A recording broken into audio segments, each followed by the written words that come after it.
Well, congratulations both, and very well done with an imaginative, innovative and valuable project. The jury was thrilled about it. And I'm just going to talk to the two lead researchers on this project, whom I will shortly ask to introduce themselves. But I'm Rick Rylance. I was a member of the THE jury for the prize last year and led on this particular award. So Claire. Hi everyone, and thank you, Rick, for hosting this interview. My name is Dr. Claire Wood. I'm a lecturer in Victorian Literature at the University of Leicester. My name is Hugo Bowles. I'm Professor of English. Well, I just retired, but when I did the project in the last 2 years, I was Professor of English at the University of Foggia in Italy. Thank you both. So let's get going by just asking you, and perhaps Claire, you could begin, just saying how this project got going. What gave you the idea? How did you set it up? Yeah, sure. So it started really with a chance meeting at a Dickens conference. I was introduced to Hugo, who was working on this fascinating shorthand material, the material that would become Hugo's wonderful book, Dickens and the Stenographic Mind. Now, at that time, this was before I got my job at Leicester, I was working in public engagement at the National Coordinating Centre for Public Engagement. And when Hugo said to me, there is stuff out there in Dickens's own hand that no one has read, but no one seems particularly interested in it, I thought, oh my goodness, what an opportunity, not only for the most fantastic research project, but also for a project that could bring people in and help everyone discover together new things about Dickens. That sounds like a meeting of minds to me. So what is the Tavistotle Letter which you describe? What does it consist of and what does it mean? What have you revealed? Hugo, perhaps. Right, thank you. Yes. The Tavistotle Letter is the nicest piece of Dickens's shorthand that we've got, I think. It's a one page, maybe about, I can't remember how many lines, 15 lines. It's clearly written by Dickens. It's on his Tavistock notepaper, and it's clearly a letter. It's in paragraphs. So that was the item of shorthand, which is our kind of iconic piece of shorthand. And it's the one that we focused on first because it's the one that you want to just transcribe. You know, this is a letter. It's by Dickens. What does it say? And our project was really the first part of the project, which was to get people involved, was to put this piece of shorthand online and get people interested in this piece, and then ask them to transcribe it. And then we had the prize for the best attempt at transcription and so on. So really, that was the letter. That's what the letter looks like. It's just a page of blue squiggles. And it was a question of getting the public interested in these squiggles enough that we would have enough transcriptions to be able to transcribe. Because the problem is with Dickens is that no one could transcribe it. I'd written a whole book about Dickens's shorthand, but the big hole in the project, not in the project, in the research, is that even though you know a lot about the shorthand and how it affects Dickens' life and work, we didn't know how to transcribe it yet. Everyone had had a go 150 years, but no one had succeeded. So there was a big mystery there. So what has this unveiling revealed about Dickens?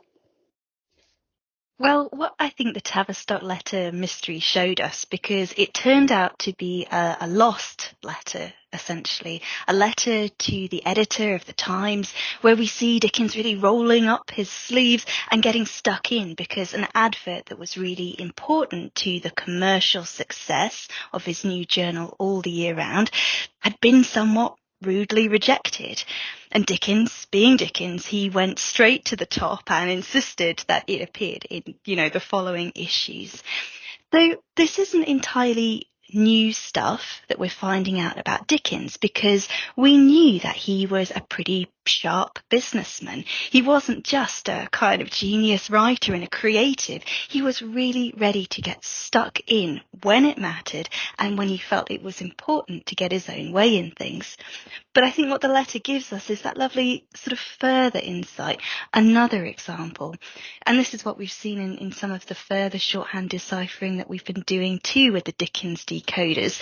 The contours are there of Dickens's life and career, but the shorthand is just filling in these gaps, these mysteries. It's adding an extra dimension to what we know of Dickens's life and work, and sort of bringing new aspects forward, right, and foregrounding them. Yeah. So you've got a mystery, you've got a route to a solution, got an ingenious collaboration that hopefully will pay off. So tell us, Hugo, a little bit about the mechanics of how that collaboration was organised and ended up producing such fruitful results. Yes, it's a very good question about how we collaborate. What I think to start off with, the key was transcription. This is the first part, because what's happened with our projects is that we found that first of all we have to get people transcribing, and then after that, once we've got material transcribed, we then look at the sources. So the first thing we had to do was really to produce materials which would help people transcribe and organize the events and so on. So what we were keen to do was to set up a website, which was mostly Claire was very responsible for that kind of that side of the project, and then to produce materials, just like a short 5-minute video showing people what the shorthand looks like and techniques for transcribing. Put the manual, the actual manual that was the 19th century manual goes online, even though it's not particularly helpful because Dickens changed a lot of the symbols in the shorthand. So it was really to do with sort of didactics. It's about how we thought the best way to get people transcribing was. Do you think that's right, Claire? Is that how we started off? Yeah, and I think we should say a little something here about the actual difficulties of deciphering this shorthand stuff. The nature of the system, Dickens learnt a system that would soon be out of date at the time that he was learning. It was called Gurney's brachiography, went all the way back to the 18th century, and it relied... name, isn't it? Yes, isn't it lovely? And it's got a beautiful kind of ornate title page and everything, but it was still an alphabetical system, right, rather than a phonetic system that was trying to record the sounds of speech. So brachiography leaves lots and lots of stuff out. If there's a double consonant, well, you only need one. If there are internal vowels, you don't really need those in situ. You can just rely on the consonant skeleton because the shorthand writer would transcribe their own notes and convert them back into longhand. It's sort of like if you're someone who has quite messy handwriting, if you really stare at it, you know what you put. So too, the shorthand writer, gazing at their notes, is able to fill in those gaps and details. But we were coming to Dickens's shorthand more than 150 years after it had been written without any of those context clues. So when internal vowels are missing, when double letters, maybe prepositions, lots of this other stuff isn't there, you can actually start to see how, from a very simple consonant skeleton, you have a multitude of possibilities, right? So actually the decoding is quite a creative, quite a flexible process. You need to hold lots of different possibilities in your mind all at once.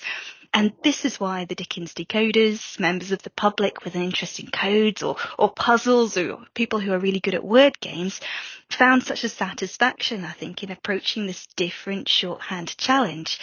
A, it was really tricky, but B, it was also really creative. Yeah. It was also something that Dickens himself found really difficult. Yeah. And he writes about that in David Copperfield. And so what we're doing as transcribers is kind of reliving Dickens's own experience, the horrendous difficulties of actually reading back your own shorthand. Yeah. So another aspect of the collaboration, it strikes me, is the interdisciplinary nature of it. Mm. Literary skills amply, you've got stenographic skills, you've got digital, forensic linguistics, informatics. How do you hold all that in one project? Yeah, that is such a good question. And I should say, going back to the start of the project, this was funded as an Arts and Humanities Research Council network. So from the very beginning, when Hugo and I conceived this, we knew that an individual discipline wouldn't be able to kind of resolve the challenges of the shorthand alone. We knew this wasn't just a problem for scholars like me working in Dickens studies, even though Dickens studies could give a huge amount of kind of context and insight into Dickens's working methods. So what we wanted to do in assembling the academic network alongside this public network of Dickens decoders is to really think about what different forms of expertise could bring to bear on these unique challenges of the shorthand. So we came up with our wish list, didn't we, Hugo? We had wonderful colleagues who we thought would be interested, but we also wanted to think about the sort of mysteries that the shorthand might throw up. There are questions about authorship and attribution, so we knew that forensic linguistics needed to be represented there. We also anticipated, we knew the decoding would be very difficult, right? And also resource and time intensive. We do about a page a month with the Dickens decoders at the moment, and it's close and focused work. So I think in the back of our minds, we wondered about what role informatics, so AI, the role of a neural network, might play in assisting our human decoders along the way. And so often we've tried to draw out from the shorthand material, well, what are the challenges and how can these different academic disciplines speak to these challenges and also kind of draw learning back into their own disciplines? You must have had, as well as very expert and helpful people, potentially bizarre or off-the-wall sorts of responses. Did you get any of those which just made you burst out laughing? Very much so. I mean, we had when the first article came out, I think it was in the Times just before we put the Tavistotle Letter online for people to transcribe. So that was a very useful, I mean, absolutely vital piece of publicity that we had. What you do is you look at the comments section in the article, and of course that got taken up by the Daily Mail and so on. So you look in the comments section and you see all kinds of things. Like, for example, people were very critical of the fact that we were only offering £300 as a prize, and they were saying things like Scrooge, using Dickens' theme. So for treasure. Very, very fun. Those kinds of comments were absolutely marvelous. Let's close by just thinking a wee bit about the future and next. So I'd like to hear from you both about what difference this has made, the success of this project to you, either personally or professionally. And I'd also like to think about what next. You've acquired an array of knowledge and skills and expertise and so on. And there is some talk in your writing about it, about developing neural networks that might help with this kind of thing in other domains. So can you say a little bit at first about the personal reward of doing this and so on, and then a little bit about the future projects? Perhaps, Hugo, if we began with you. Yes, it's a very good question when I think, because I'm at the end of my career, so the personal satisfaction. This has been the most interesting project I've done in my career by a long way, because it's been so surprising. Every month reveals a new page of Dickens, and that's very exciting. And it can generate new mysteries and new surprises.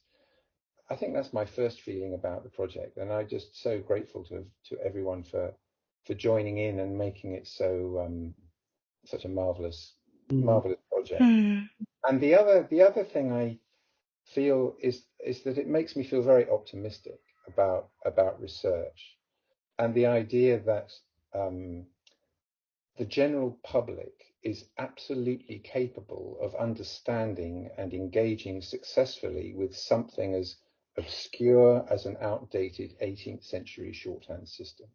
You know, I think this is very good for the public perception of the humanities in general and humanities research, this kind of thing. It just makes you feel very optimistic about what can be discovered and what we can do. Terrific point, Claire. Yeah, I would echo much, Hugo, of what you said. I think being involved in this project has been just a complete joy, getting to make all of these new connections, right? And making these new discoveries, but in partnership and collaboration with so many other people, a sense of kind of shared discovery, right? Rather than stuff that is just going on in the ivory tower. I think we should thank as well all of our partners in the museums and archives who've kindly allowed us to use this stuff and bring it to wider public attention.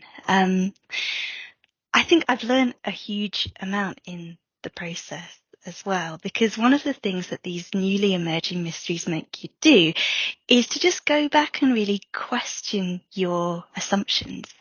Lots of the contours in Dickens studies are well substantiated, right? There's certain kind of things that we think we all know. But what the shorthand forces you to do is to look really closely, to really piece together that timeline. You know, what was going on in this fraught period when Dickens was moving from household words to all the year round, which the Tavistotle Letter discovery relates to. So I think both personally and professionally, it's been immensely rewarding. I think we've learnt so much together, haven't we, Hugo? And then in terms of more broadly, I think this project is a model really for what different disciplines can learn from one another.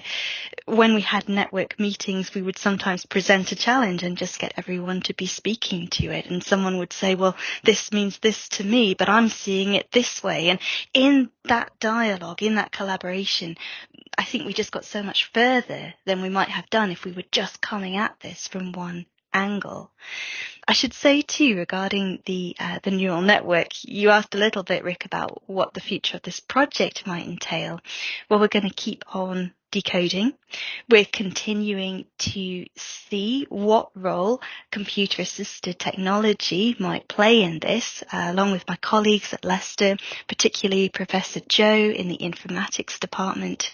Now, I will say this is a bit of a unique problem in informatics, which is used to relying on massive data sets, whereas in this case, we've got a very, very small shorthand corpus, which is very idiosyncratic and only part of which has been deciphered.